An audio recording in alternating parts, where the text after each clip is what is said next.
هذه الصور آخر ما احتفظ به هذا الجندي، لكن ذاكرته مثقلة بمشاهد لم تمحها السنين.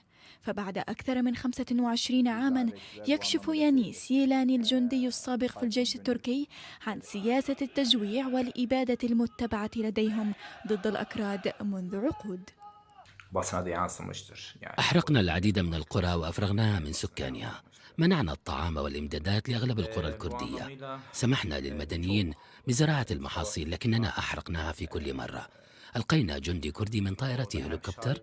شاهدت هذا أمام عيني وشاهدت حالات أخرى كثيرة. ماردين وشرناق وهاكاري أكثر المدن آنذاك التي شهدت مآسي عاشها الأكراد، قرى أبيدت وجنود أكراد تقطعت أجسادهم. اعترافات على لسان جندي سابق يواجه اليوم وأسرته تهديدات مباشرة بالقتل من النظام التركي، خاصة بعدما هرب إلى اليونان وأصبح يناهض علنا العنصرية بأشكالها في تركيا. لم تنتهي التهديدات. عندما جئت إلى اليونان استمر النظام التركي في تهديدي من خلال عائلتي.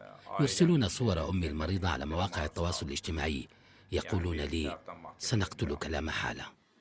تحول يانيس ييلاني إلى داعم للأكراد والأقليات بعدما كان جزءا من مأساتهم يوما ما. ينظم الفعاليات ويدعو المنظمات الدولية لإيقاف المعاناة الإنسانية التي يعيشها كل كردي على أرض تركية.